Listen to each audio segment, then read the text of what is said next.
வணக்கம் ராஜேஸ்வரி. தமிழகம் முழுவதும் மிகப்பெரிய பரபரப்பை ஏற்படுத்தியுள்ள நெல்லை மாவட்ட கிழக்கு காங்கிரஸ் தலைவர் ஜெயக்குமார் மரணத்தில் 5 நாட்கள் கடந்தும் மர்மங்கள் அவிழாத நிலை தொடர்ந்து நீடித்து வருகிறது.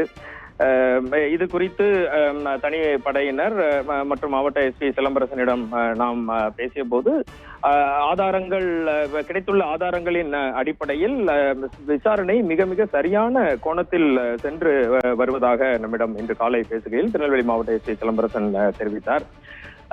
ஊடகங்களில் வரும் தகவல்களை நாங்கள் புறம் தள்ளவில்லை என்றும், ஆனால் ஊடகங்களில் வரும் தகவல்களில் சில முன்னுக்கு பின், சத்தியம் டிவி அல்ல, முன்னுக்கு பின் முரணாக இருக்கிறது. அது விசாரணையை பாதிக்கும். ஆனால் எங்கள் விசாரணை 5 நாட்கள் கடந்தாலும் 6 நாட்கள் கடந்தாலும் சரியான கோணத்தில் சென்று கொண்டு இருக்கிறது. நாங்கள் எந்த ஒரு கோணத்தையும் தவிர்க்கவில்லை. கூலிப்படையினர் இதில் கூலிப்படையினரின் தலையீடு இந்த கொலையில் இருக்கிறதா என்பது குறித்தும் நாங்கள் விசாரித்து வருகிறோம். அனைத்து விவரங்களையும் உடனடியாக ஊடகத்திற்கு தெரிவிக்க இயலாது. அது விசாரணையை பாதிக்கும் என நம்மிடம் தெரிவித்தார். அது உண்மையும் கூட, அது சரியானதும் கூட. ஆனால் ஒரு காங்கிரஸ் கட்சியின் கிழக்கு மாவட்ட தலைவர் என்கின்ற அடிப்படையிலேயே இந்த வழக்கு இதுவரை சென்று கொண்டிருக்கிறது. பொதுவாக அந்த அடிப்படையிலேயே அது வெளியில் தெரிகிறது. ஆனால் ஜெயக்குமார் ஒரு பெரிய தொழிலதிபர் என்பதையும் நாம் இங்கு குறிப்பிட்டாக வேண்டும். பல வருடங்களாக பல கோடிக்கணக்கான ரூபாய் மதிப்புள்ள பில்டிங் கட்டிட ஒப்பந்ததாரராக அவர் இருந்துள்ளார். அது சார்ந்த தொழிலில் அவரது குடும்பத்தினர் இயங்கி வந்துள்ளனர். அது போல குடும்பத்தினர் கட்டிடம் சார்ந்த தொழிலில் மிகப்பெரிய ஒப்பந்ததாரராக ஜெயக்குமார் இருந்தபடியால் பல பேரிடம் வியாபார விஷயமாக பல கோடி ரூபாய் கொடுக்கல் வாங்கல் இருந்திருக்கலாம். அந்த கொடுக்கல் வாங்கலில் ஜெயக்குமாருக்கும் பல பேர் பணம் கொடுக்க வேண்டி இருக்கிறது, ஜெயக்குமாருக்கும் பல பேர் பணம் கொடுக்க வேண்டி இருக்கிறது. அந்த அடிப்படையில் அவரிடம் வியாபார தொடர்பு வைத்திருந்தவர்கள் யாரேனும் பணம் சார்ந்த விஷயங்கள் காரணமாக அவரை தற்கொலைக்கு தூண்டினார்களா, இல்ல கொலை செய்தார்களா என்ற கோணத்திலும் விசாரணை மிக தீவிரமாக நடைபெற்று வருவதாக நமக்கு தகவல் கிடைத்துள்ளது. இந்த கொலை வழக்கு முதலாக அவரது மகன் கருத்தையா தனது தந்தையை காணவில்லை என கூறிய போது இந்த கொலை வழக்கு மேன் மிஸ்ஸிங் என்ற அடிப்படையில் முதலில் பதிவு செய்யப்பட்டது. பின்னர் அவரது சடலம் கிடைத்தவுடன் இந்த வழக்கு 174ஆம் பிரிவின்படி சந்தேக மரணமாக பதிவு செய்யப்பட்டது.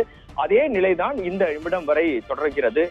இப்போ மீண்டும் மிக தெளிவாக விசாரணையில் இருக்கக்கூடிய போலீசார் நம்மளிடம் தெரிவிப்பது என்னவென்றால், கொலையா தற்கொலையா என இந்த நிமிடம் வரை முடிவு செய்யப்படவில்லை. அது குறித்து நாங்கள் எதுவும் இறுதி முடிவுக்கு வரவில்லை. ஊடகங்களில் வெளியாகும் செய்திகள் ஒருபுறம் இருந்தாலும் அதையெல்லாம் நாங்கள் பொருட்படுத்தாது, நாங்கள் இந்த கொலையா தற்கொலையா என்பதை மிக தெளிவாக தீவிரமாக கண்டுபிடித்து சொல்ல வேண்டிய கட்டாயத்தில் இருக்கிறோம். அதை நோக்கித்தான் இந்த விசாரணை சென்று கொண்டிருப்பதாக பலமுறை நம்மிடம் தெரிவித்தனர். இன்று காலை திருநெல்வேலி மாவட்ட காவல்துறை கண்காணிப்பாளர் சிலம்பரசன் நம்மிடம் பேசுகையிலும் அதைத்தான் தெரிவித்தார். நீங்கள் குறிப்பிடக்கூடிய தகவல்கள் எதையும் நாங்கள் ஒதுக்கவில்லை, ஆனால் நாங்கள் அந்த தகவலை வைத்துக் கொண்டு மிக சரியான கோணத்தில் சரியான பாதையில் இந்த விசாரணை சென்று கொண்டிருக்கிறது. மிக விரைவாக தகவல்கள் கொடுக்கப்படும் என்று தெரிவித்தனர். இதற்கிடையே இன்னொரு முக்கிய தகவல் என்னவென்றால், இந்த மிகப்பெரிய கட்டிட ஒப்பந்ததாரராக ஜெயக்குமார் இருந்த போது ஒரு சில கட்டிடங்களின் உறுதித்தன்மை மற்றும் அரசு தெரிவித்த வழிமுறைகளின்படி அந்த கட்டடங்கள் செய்யாததால் பல வருடங்களுக்கு முன்பு அரசு ஒப்பந்ததாரர் என்ற லிஸ்டில் இருந்து அவரை நீக்கிவிட்டதாக ஒரு தகவல் வெளியாகி இருக்கிறது.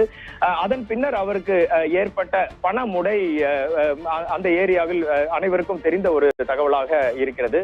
அதை சார்ந்து அவர் வியாபார விருத்திக்காக பலரிடம் கடன் வாங்கியதாகவும் பலர் அவரிடமிருந்து கடனை பெற்றதாகவும் தற்போது தகவல்கள் வெளியாகி உள்ளன.